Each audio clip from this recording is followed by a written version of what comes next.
Resident Evil is a series I have wanted to cover on my channel for a long time. It's one of my all-time favorite franchises. Whenever a new mainline entry is announced, I'm always incredibly excited for its release. Even lesser liked games in the series, such as 5 and 6, still bring me a lot of enjoyment despite their issues. And despite some criticisms I had with Resident Evil 7, I still really enjoyed that game and its attempt to be a spiritual successor to Resident Evil 1. While I usually start a video series with the first entry, Resident Evil Village is a game I have been thinking about ever since I first started playing it. I've played through the game about 4 times now, and I have a lot I want to say about it. Village was a highly anticipated title for the fact that it was taking a lot of influence from Resident Evil 4, which is the fan favorite of the series. It was also continuing Ethan Winters' story, and it was going to include Chris Redfield in a bigger capacity. The game has sold well and has been received well by both fans and critics, though some have criticized the game for lack of survival horror gameplay, which the series is well known for. But since Village is both a sequel to Resident Evil 7 and a spiritual successor to Resident Evil 4, it has quite a lot to live up to. So let's start with the gameplay then. With Resident Evil, there are 3 parts of the overall gameplay structure: combat, puzzles, and exploration. Let's start with the combat. The combat in Village is great. The weapons are all fun to use, and are all fairly well balanced for the most part. The knife is a standard melee weapon that does very small damage, but it can be used to stun enemies if you get good with it. The Lemmy pistol does decent damage to enemies, but requires much more ammo to take enemies down. The shotgun can headshot enemies, which is satisfying, and can stun enemies much easier than the pistol. However, the delays in between shots and the slow fire rate of the weapon can leave you open to an attack. The sniper kills most enemies in one shot, or at the very least heavily cripples their health bar, and has more range than the shotgun, but has an even bigger delay between shots, and the reloading takes longer. Plus, ammo for it can be hard to find early on in the game. The grenade launcher has explosive rounds, which are useful, but also has flashbang rounds that stun enemies, leaving them open for an attack for a couple seconds. Depends on what you find more useful. And there is also the Wolfsbane revolver, which does a lot of damage, but good luck finding ammo for it. All weapons have their own uses.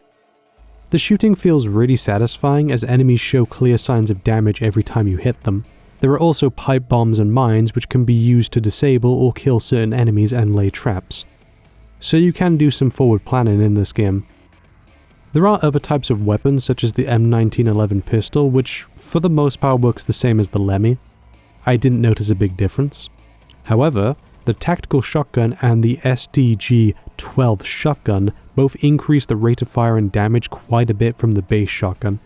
Though, you don't encounter these variations until later in the game, and by then you may have already upgraded your current shotgun quite a bit, and none of the upgrades transfer to the next one.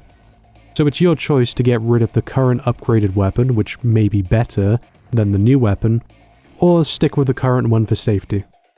Aside from upgrading basics such as damage, reload speed, rate of fire, and ammo capacity, each weapon also has modifications that reduce recoil and give more ammo to the weapon. And what is cool is that most of these can't just be bought in the Duke's shop and require you to search around if you want to get them. The only criticism I have of the guns in the game is that in all 4 playthroughs I always had too much ammo. Maybe I was just playing the game too effectively. I have seen other players run out of ammo quite a lot, so your mileage may vary, but it is worth noting that out of 4 playthroughs on 3 different difficulties, I only started to run out of ammo in my first playthrough of the last boss. Luckily, it didn't affect my enjoyment of the game since Hardcore and Village of Shadows are both challenging difficulties, but I think that standard difficulty is way too easy. Damage from enemies is very forgiving, and they die in so few shots that you'll have even more ammo by the end. But other than that, I can't really complain about the way the weapons are handled in this game. The shooting is responsive, the weapons all play differently and have different uses, and there is decision making required when switching between them and upgrading them. In terms of common enemies, Village only has 4. 3 of them have different variations, but they are mostly the same enemy. Now that may seem a little low for a Resident Evil game, and it kind of is, but quality is more important, and the enemies in this game are quite good. The Marossia are your standard zombie enemies, really slow and very weak unless in groups. They mostly appear in crowded areas which can prove difficult to get through. On higher difficulties they can be tough, especially when you get surrounded by them. The more fun enemies are the Lincolns, which is Resident Evil's take on werewolves. They move much faster than the Marossias and hit harder. And these guys also mostly appear in groups, which makes taking them on even more of a challenge. There are also armored Lincolns, which are slower, but if they hit you then you'll be losing a lot of health.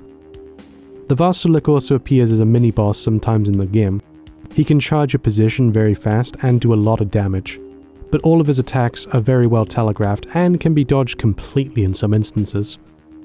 The Soldat is an enemy with a drill that looks like the Strogg from Quake 4.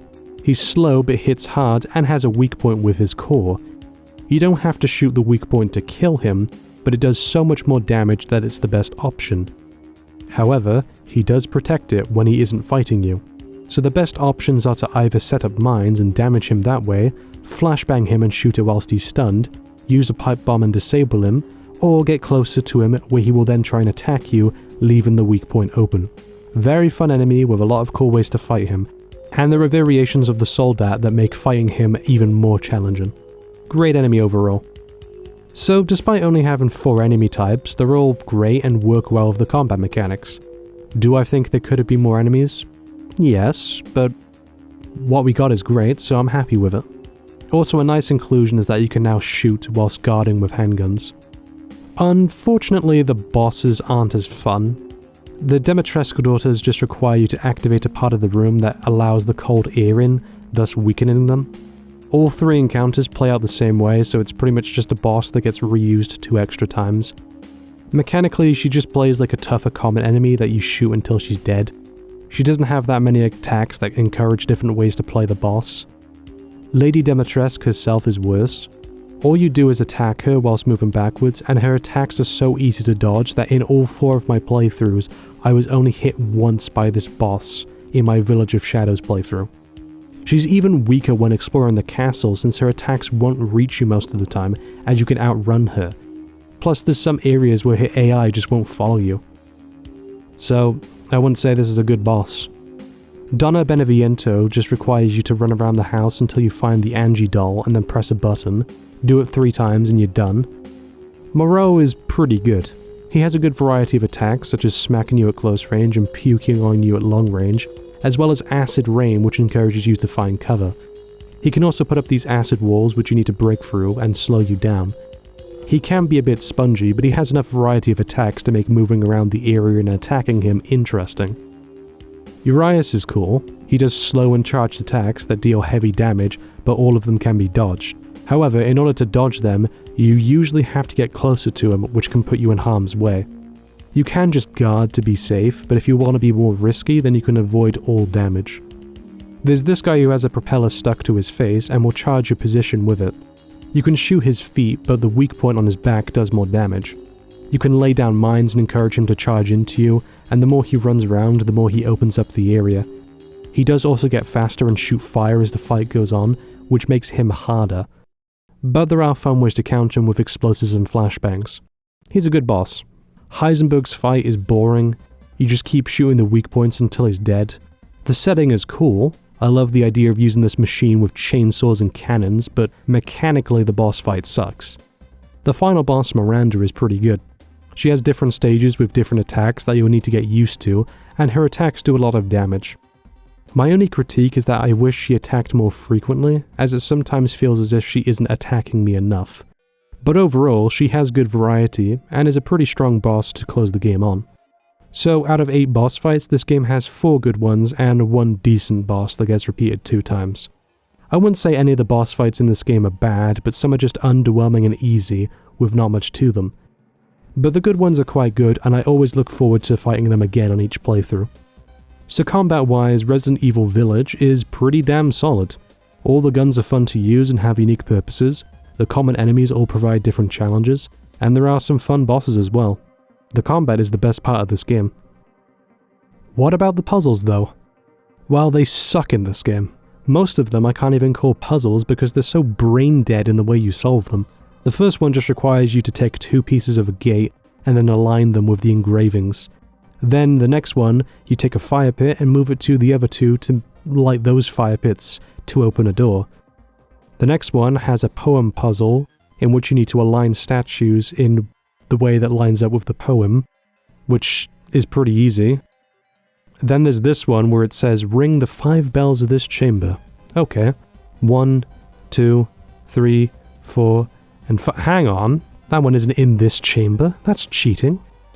There is this piano puzzle where you have to play the right keys to what is on the sheet. Only that there is no fail state.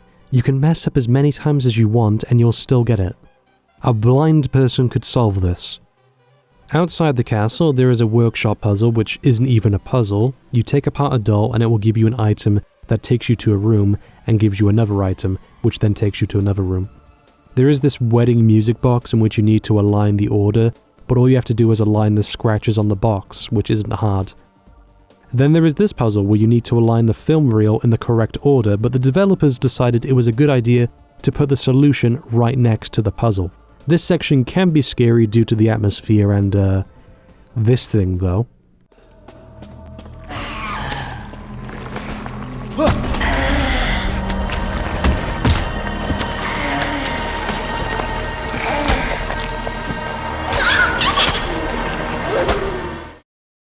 Yeah, this is why you wear protection, kids. This whole workshop section doesn't require any critical thinking whatsoever. You just get an item, use it on one place, and then that will give you access to another place. Next is a puzzle where you have to align the colors to what the paper on the right says. That's it. Just repeat what the paper says. The only somewhat interesting puzzles are the labyrinth ones, where you have to guide a ball towards the exit, but even then, the only difficult one is the last one. I don't think I can even call most of the puzzles actual puzzles, because every solution to them is so simple. Align the engravings, align the colors, align the film reel in the order we tell you, align the wedding box with the scratches. There aren't any interesting puzzles, and they don't require any critical thinking. Resident Evil 7 had better puzzles, so this is disappointing. I'm not asking for puzzles that require me to be fucking Einstein, or require me to be stuck in a room for hours because I'm trying to figure out the solution. This isn't Silent Hill after all. However, I want something that at least makes me think, and I at least have to use my brain to solve. In terms of exploration, there is quite a lot to find by exploring, especially in the village. You can find keys that lead to secret houses with secret weapons and resources, you can find weapon attachments and entirely new weapons, and plus you can also find hidden items that you can sell to the Duke. The Duke is this game's version of the RE4 merchant. You can buy weapons and resources from him, upgrade your weapons, and sell stuff. He is a funny character and says a lot of great lines. What are you buying? Just something an old friend of mine used to say. You can also kill wild animals and then sell their meat, or you can cook it, which will permanently upgrade Ethan to have him take less damage while guarding or have more health. There are even rare animals to hunt for, so there is plenty to find by exploring. However, the first half of this game in the castle doesn't have much exploration. The way you traverse is pretty linear aside from the interconnected levels, but after that section the game opens up much more. There are even secret enemy and mini-boss encounters you can find by exploring, and these will give you crystals you can sell for a lot of cash. So exploration is well handled for the most part. In terms of level design, I think the game is pretty good, however I don't think there are that many memorable combat encounters. The combat itself is awesome as I've established, but in terms of unique and memorable levels that the combat takes place in, there's like 3. The opening level of the game where you hold off against a horde of Lincolns, the part where you go into the Lincoln's hive and fight a ton of them, and the Chris Redfield section. Apart from that, most combat encounters play out the same and feel the same. I think it's due to a lack of unique and distinct locations and scenarios based around them. Basically, I wish the combat encounters had more unique locations so they would be more memorable. Otherwise, most of them just get kind of mashed together, since they all feel the same. The crafting system in this game is pretty good, if basic. Different resources require ingredients such as chem fluids, metal, herbs, gunpowder, and using this you can craft ammo, healing items, or pipe bombs and mines. I've seen people say that there isn't any decision making required with crafting, since ammo and health require different ingredients, which isn't completely true. Yes, first aid and pistol ammo don't share ingredients, but every other ammo type does. Is it more helpful to craft sniper ammo or first aid? Is it more helpful to craft pipe bombs or shotgun ammo? It's your choice, and you'll have to figure out what's more useful to you. So the crafting works fine enough as is, and makes the player think about which resource will be more useful in the moment or later on. The inventory system from Resident Evil 4 is back, where you can sort through the placements of the items, which is nice, though I find the inventory too forgiving. I only ran out of inventory space once or twice in my first playthrough, which is odd because I was stocked on weapons and ammo the entire game, and I thought I would hit the barrier more often. And every playthrough afterwards, I always had plenty of space. Plus, you can upgrade the inventory to give you more space. I like the inventory system, but it never really added much to the experience. It is fun to perfectly organize your inventory, but I never needed to since I'll always have enough space. Key items also have a different inventory, so you can always carry them. I think it would have been better to have the key item inventory not exist and key items take up inventory space, so the player has to manage their inventory better. Because there isn't much point in an inventory system if I can carry so many weapons and ammo and resources without filling it up. There is also an extra mercenaries mode after you finish the game. In this mode, you try and kill all the enemies whilst chaining together attacks for more points. The higher the score, the higher the rank, and the ranks unlock new stages as well as a lightsaber that can switch colors and be double-bladed. It's really cool. Mercenaries mode is fun, or at least the first 4 stages are. It's fun to run around and try and kill everyone without taking too long between each kill. And there are upgrades you can get that slow down enemies, make enemies explode when shot, make you move faster, among other things. But then the next 4 stages are the first 4 stages but harder. You get red screen in one hit. The only reliable way I found to beat the harder stages is use the flashbang knife combo. You can upgrade the knife in this mode to do more damage than any weapon in the game, so much damage that it will kill the final boss in like 10 hits with the knife. Most enemies will die in 1 or 2 hits from the thing. So you keep upgrading the knife and use flashbangs to stun enemies and kill them. The later stages just aren't much fun. Plus, most of the weapons aren't available in later stages, so your options are limited. Fun mode, but it gets annoying by the second half. There is quite a bit of replay value in this game with the bonus shop. You earn points by doing challenges and it unlocks new weapons as well as character models and concept art. Some weapons are locked until you do challenges, such as beating the game on higher difficulties, and if you fully upgrade a weapon then you can unlock the infinite ammo version of that weapon. So I'd say there's a fair amount of replay value in this game. Not as much as Resident Evil 2 Remake or Resident Evil 7, but enough to make me keep coming back to the game. Overall, I'd say the gameplay of Resident Evil Village is great. Whilst the puzzles suck, and there is a lack of unique and interesting combat scenarios, the combat itself and the exploration is so much fun, and the game only gets more fun on repeat playthroughs. I do think the game is lackluster in terms of survival horror. It's more of an action horror game than a survival horror game, but it's still great, even if it isn't a true successor to Resident Evil 4, like the developers said it would be, and even though it isn't a true survival horror game like Resident Evil 7 was. The gameplay of Village is still awesome nonetheless. The story in this game is very weak though. With the last 2 games in the series, Capcom has brought on Western writers for the games. Anthony Johnson was the writer for games such as Shadow of Mordor and Dead Space, so he has experience writing for horror games. However, the story in Village has 2 main issues: the logic and lack of development. Let's start with the first one. The game starts off with Mia reading a bedtime story to Rose, and we get this amazing animated sequence. Then we as Ethan take Rose to bed and have a conversation with Mia about what has happened in the 3 years between RE7 and Village, and then Mia gets shot and boulder puncher Chris Redfield comes in and shoots Mia and then takes Rose. This is interesting. It sets up mystery as to why Chris is doing all this, but it turns out that the Mia you see in the beginning is not Mia, it's Miranda posing as Mia, and Chris and his team have been investigating Miranda for some time, and they are taking Rose and Ethan for safety. The thing is that Chris doesn't explain this to Ethan despite having the opportunity to do so. Instead, he just says, "I said get your hands off her!" "Ethan, no." And then smacks him. Then Ethan meets Chris again, and Chris talks like some kind of villain. Ethan! I gotta say, I'm surprised you made it this far. It'd be a shame if something happened to you now. Very out of character. Ethan then meets Chris again, and he finally explains everything to Ethan. Ethan asks why Chris didn't tell him earlier, and we get the dumbest excuse. Bullshit! Why'd you fucking tell me right away? Because I knew you would want to be involved! And this job is hard enough without civilians getting in the way. For real, mate, you show up to this man's house, wreck the place with bullets, shoot his wife, steal his child, and you don't bother to explain? When you were here with Ethan, you could have easily just said what you say in this cutscene. A better excuse could have been that Chris and his team weren't sure if Miranda had Ethan under her control or not, and thus that's why he didn't disclose that info yet, because he can't trust Ethan yet. But in this context, it's just stupid. He would want to be involved regardless. This just makes Chris look like an asshole. After showing up to Ethan's house and doing all this shit, Ethan deserves a fucking explanation. This is all done to try and create some mystery with the story, but it's so forced and uncharacteristic. Another thing that doesn't make sense is Heisenberg betraying Ethan. Ethan beats the other lords, and Heisenberg tells Ethan to meet him in the factory and assures Ethan that it isn't a trap. Turns out, yeah, it isn't a trap. He just wants to talk to Ethan.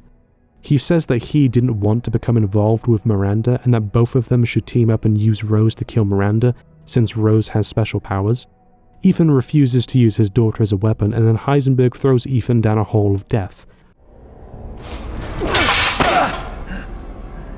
Last chance. You don't have to find out what's in that hole. I'll take my chances. You're futile. Even if Ethan doesn't like the idea of using Rose to beat Miranda, you could still team up with him. Both of you have the same goals, and both of you stand a better chance of achieving them if you work together. Why just immediately be done with Ethan because he doesn't agree with the plan? Why not talk it out with him some more and come to terms with it? It just makes no sense for Heisenberg to immediately want you dead because of something which he easily could have talked out with you. How much cooler would the story be if we teamed up with Heisenberg and fought Miranda together? Plus, it would be a nice twist to the story since you would be expecting a boss fight with Heisenberg or for him to be your enemy.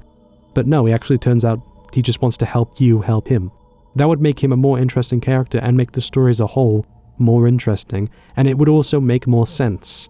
But no, instead we get a boss fight where Heisenberg becomes a big monster, just like every other boss in the game. We do get this funny line.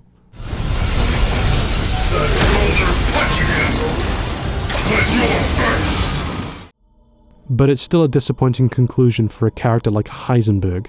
He's only in a few scenes, but his personality and backstory are interesting, and I would love to have had more screen time with him. But that also leads into my second issue with the story in this game, and that is that nothing gets fleshed out. Every character in this game has an interesting backstory and personality which you can find out more about, but in the story itself they just get introduced with a little bit of characterization, you fight them, and then that's it, they're dead. Is it because they didn't want people to get sick of these characters? These characters are awesome, show more of them. Miranda also barely gets developed, which is a shame considering that you can find a note that mentions Spencer. Yes, the Spencer visited Miranda many years ago, and the fact that the Umbrella Corporation and the T-Virus were based upon the mold at the village. So everything in this entire series was kickstarted by Miranda, meaning that Mother Miranda is now the most important character in Resident Evil history, even more so than Spencer himself. But she doesn't get much screen time. She wants to use Rose in a ritual to resurrect her daughter, and thus both Ethan and her share a connection of wanting to save their daughters. But in terms of her interesting backstory, you have to read into it. Plus, all this information with Spencer is in a note that you could skip. The most important plot point in Resident Evil history is something you could skip, and even Chris doesn't react much to it. Spencer, here. No way. Anyway, Ethan beats Miranda and saves Rose, but Ethan is already dead. It's revealed that Ethan died back in Resident Evil 7, and the only thing keeping him alive is the mold. Miranda tore his heart out, and so he won't stay alive much longer. Ethan stays behind to detonate the explosives and destroy the village. I don't know why they hide Ethan's face. For mystery? Is it to make him feel more like an everyman? He already looks like a normal person anyway. They even modeled him after someone, so why do that if you're not going to show his face? Anyway, Chris, Mia, and Rose escape. We then get an after-credits scene showing a grown-up Rose visiting her father's grave and mentioning her powers. We have a situation. You're needed, Evelyn. Don't you ever call me that again. Whoa, it's just a joke, Rose. I can show you things even Chris doesn't know I can do. And then the game ends. The father's story is now done, meaning that the next game will probably focus on Rose or another character. I'm pretty sure we're done with Ethan. Speaking of Ethan though, he has gotten a lot of hate as a character, and I don't really understand why. He does ask way too many questions, but he doesn't really say or do anything insufferable. At worst, he's a generic horror protagonist. Plus, he is a nice guy who will go to any length to save his family. I could understand not liking him as a character or not finding him interesting, but I don't see anything to hate about him. Overall, Resident Evil Village has a weak story with great moments. The characters are cool for the limited screen time and development we get, but nothing in the story gets enough development, and Chris and Ethan's conflict makes no sense. The game feels like it's rushing itself to finish because it doesn't want the player to get sick of the characters or story, but all it does is make me annoyed that characters like Heisenberg, or Demetresque, or Miranda, or Moreau, or Benevito don't get enough development. Because there are so many interesting things you could do with characters like them, and it's annoying that since Ethan kills them all, we'll probably never see them again. It's so annoying. I see the canvas and what you could paint with it, but Capcom chose the most simplistic colors. Also, I don't know why Capcom didn't bring back Roger Craig Smith to voice Chris, considering he's been the voice of the character since 2009. Roger clearly loved playing the character and would have come back to voice him if asked. In Village, Chris is played by Jeff Shine, who also played Carlos in Resident Evil 3 Remake, and Capcom? If you're not going to bring back Roger, keep this guy as Chris. He's great. His performance is just as memorable as Roger's, and he perfectly fits the character. I will stay down here and finish planting explosives. You take that elevator. I'll meet you topside. I promise you, we will get your daughter back. Together. Damn straight we will. And when I find Miranda, she's a dead woman. All right, Ethan. And you take this, and do me a favor. Try to stay under the radar. I did enjoy the characters in Village for what they were, but story-wise, Resident Evil 7 was better. The characters were more fleshed out in that game. This game's story is lackluster by comparison, and that's saying something. In terms of soundtrack, this game isn't as memorable as previous entries, but it still has a good bunch of tracks. The main menu theme is ominous.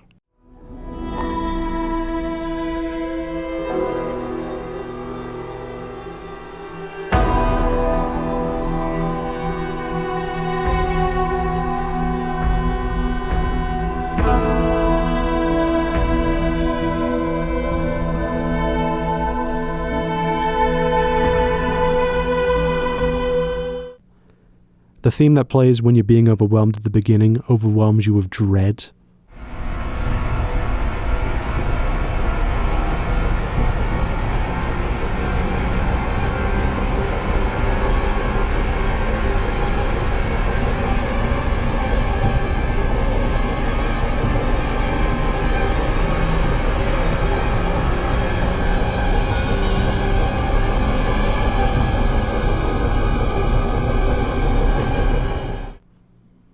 The save room music is very comforting.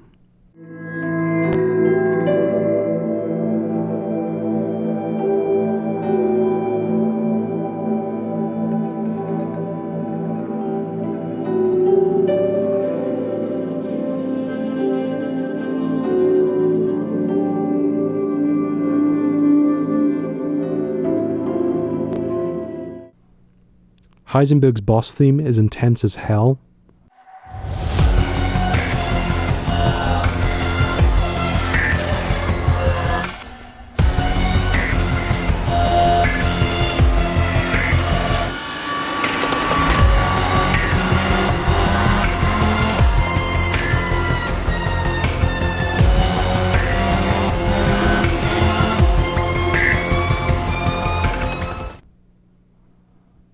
music that plays during Chris's section adds to the action already going on.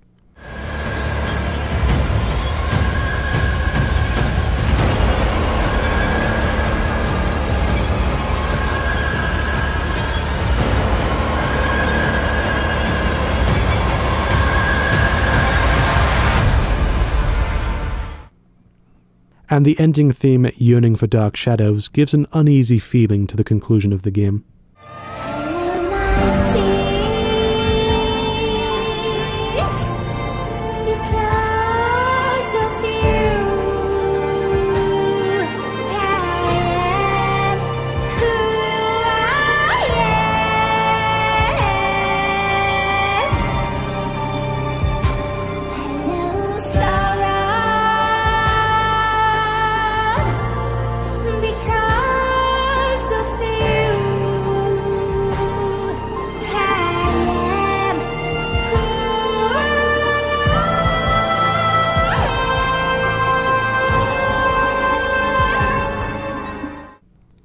Overall, the soundtrack has some memorable tracks, but most of it sounds similar and so it kinda gets mashed together. In conclusion, Resident Evil Village is a great game. The puzzles and some of the bosses may kinda suck, and the story has very little development, but it does have fun combat and exploration, and there are a lot of great moments with the characters, even if they are very few. I just wish the story got more fleshed out and made more sense, but the game is still worth playing for the gameplay alone.